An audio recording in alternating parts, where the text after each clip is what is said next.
Hello everybody, my name is Pigifying, and I have an important question for you. How did your day start? Was it a positive start to the day? Was it a negative start to the day? Do you have a lot of worries that are weighing on you for today? A lot of stresses of things that are to come later in the day? I know I do. I got a full picnic basket full of stuff that I gotta pull out one by one throughout the course of today. But the important part is how I'm going to take those things out. I can go reach in that picnic basket of all the things I have to do, start chucking things out into the weeds. The ducks have them now, you know? Or I can say, tell you what, I'm gonna piece it all together, but I'm gonna walk through it all. I'm gonna grab the sandwich out. I'm gonna pull out the Jaffa cakes. We got a little cookie action going on. And what I'm gonna do is I'm gonna lay all those things out nicely on the blanket. Be like, okay, this is our meal for the day, so to speak. Then comes a very hard decision though. Once you have everything laid out for your day, it's about your appetite then. What are you most hungry for? What is the thing that you are going to reach for first out of that picnic spread? Let's say your appetite is for a nice roast, right?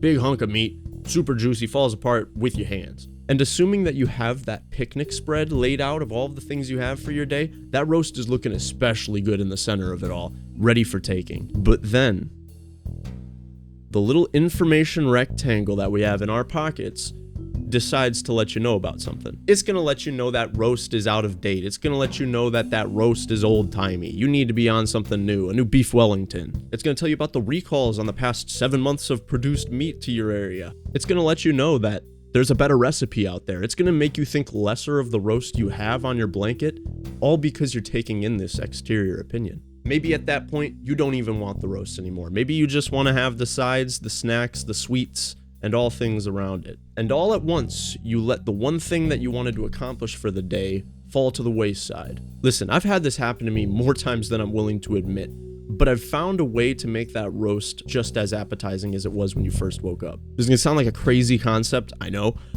Don't consider everyone else's opinion. Now listen, there's a lot of great opinions out there, some that shape the way that culture and humanity is today, for better or for worse. But then there's also people out there wrapping bananas in pieces of ham and smothering it with mayo and calling that their picnic.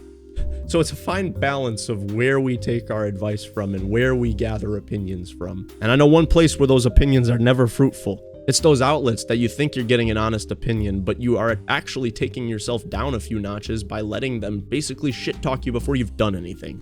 If I'm getting confusing, I'll rein it back in for a moment. The roast is your overarching goal, the thing that you want the most in the day. Whether that's a dream come true or just a small piece of that dream getting accomplished, that's your roast for the day. And it's really easy to go from a let's eat mindset to basically losing your whole appetite through the course of the day, through various interactions, through various social media outlets. All the while, you're thinking you're becoming a smart cookie. You're thinking that you're getting yourself out of the bullied realm before you even get there. Here's the thing, you're gonna get bullied regardless.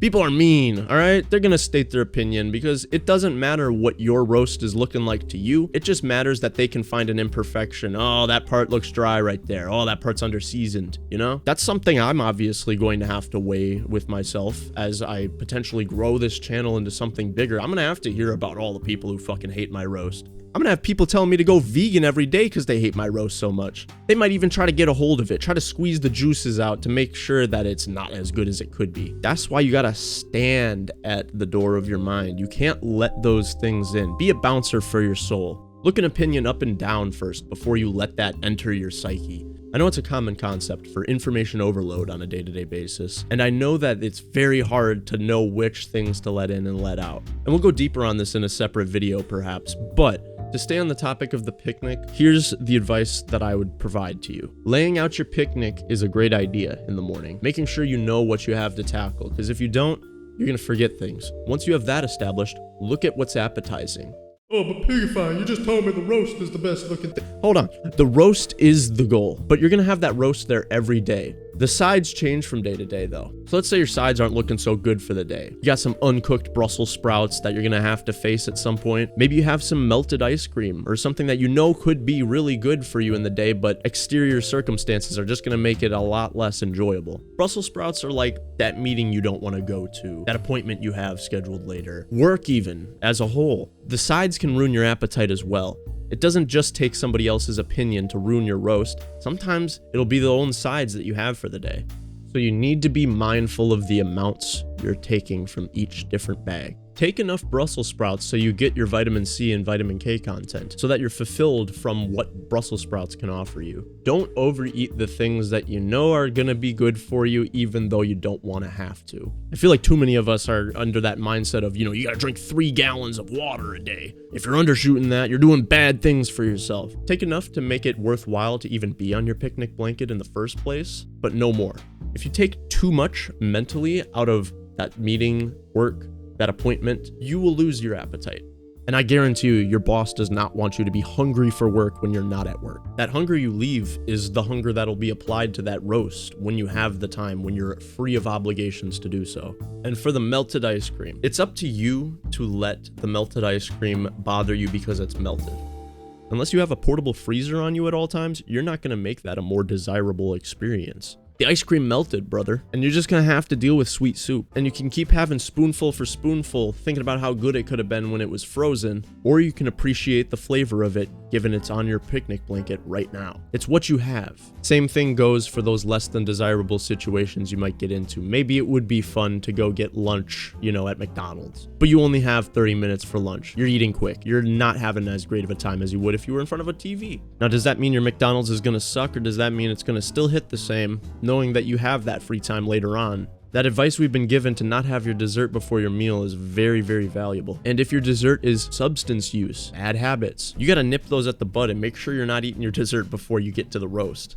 And so why am I telling you this? What point is it to bring up a fucking picnic table on a random Tuesday? It's because that's the whole reason why I've been gone for 5 years. I let myself fall victim to eating my dessert before the roast, to letting other things ruin my opinion of my roast, to letting myself down by constantly thinking that I could make a better roast than the one I have on my blanket, not even appreciating the one I have. Sometimes you'll never even get to eat your roast because of all of these factors that stop you from it. You'll keep reinventing your roast. You'll keep switching it out for a different recipe. And nobody's going to tell you which one's correct or which one isn't. They're just going to tell you the things wrong about it. And you gotta be careful whose praise you take in too, because somebody could really be goosing up a shitty roast on you. But as a whole, it's a huge deterrent from you to actually get to your goals when you're constantly letting exterior factors and internal choices impact how your roast is going to taste. Many days I wanted to sit in front of a camera and record some stuff, record some gameplay, record some documentary pieces, all of the fun stuff that I explained in my prior video. Even as amazing as the roast of doing something like this sounded to me, I was constantly getting my appetite ruined. I'd wake up wanting to shoot for the moon, and at the end of the day, I'd climb a small ladder by the end of it. Some days I'd stay standing on the ground. No ambitions to go anywhere but it. And that's because I constantly threw comparisons at myself. I let the worries of media and news weigh me down. I rerouted my career path about 5 times during the past 5 years. And all of it comes down to this. This is my roast. And I don't care how shittily I've cooked it. It might not have the best taste. But you know what I'm not gonna be at the end of the day?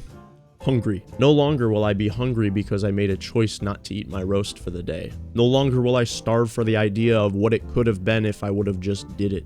And I'm fully satiated on the idea that I'm going to wake up every day and I'm going to come in with that same mindset. And I'm going to lay my picnic table out. I'm going to piece together what things are going to provide the best meal for the day. I'm going to make sure the roast is absolutely a part of that. And if that got confusing towards the end, I'll put it like this. Your day starts with laying out your picnic blanket and all of the food that you have along inside of your basket.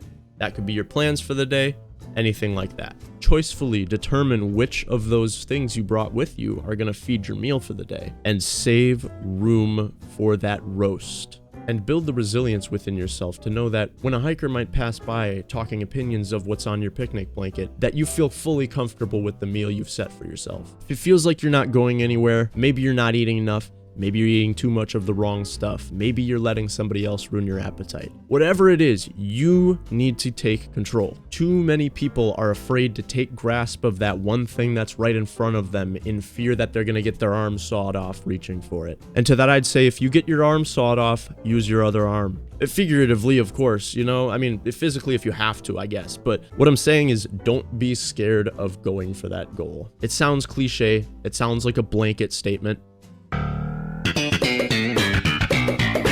but but it's a scarier result to not do anything with your time here. But I don't want anyone out there in life to die and wondering what their roast could have tasted like had they just taken a bite, had they not taken those other opinions from people, had they not let their appetite get ruined by the things they consume throughout their day. It's brought me insurmountable joy to be able to just sit back in front of a camera and just sit down to do this. And whatever that goal is for you, I hope that maybe there's some value in some things I've said today. Maybe there isn't. Regardless though, as you can see it, I'm a less than 100 subscriber channel right now. Very small. Nothing to be spoken for. I have no evident success in what I'm doing right now, yet I'm here to do it. I'm not going to look at other numbers or analytics to ruin my appetite, because as I said before, you got to be comfortable having absolutely nobody care about your roast. You need to love your roast for yourself, and that's what's going to make it taste all the much better to you. With that said, I hope this picnic blanket explanation of things wasn't too hard to follow, and hopefully maybe something can be taken away from it. Now, I promise there will be more than just these talking head videos on this channel. I just wanted to put this out there because I think it's really important, and it's the thing that caused me to have a return video.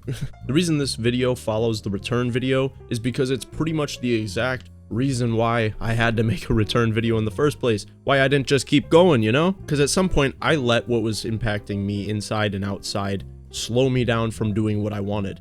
And that's no way to live. So consider this a little bit of an elaboration on the return video. But there will be plenty more gaming actual content coming. I promise. I'm not just a talking man now. I will be talking over the games too, both live and in recorded format for you. So that's the picnic blanket explanation as a whole. Basically compartmentalizing your day and what you have to do and how you let it impact you. This is very surface scraping as far as the video goes, but I wanted it to be kind of a base explanation of kind of where my head's been at as far as the time between my last videos and these. But that's all I got for right now. More things to come, on the way, in the works, and I hope to see you there for them. Bye-bye! Meep.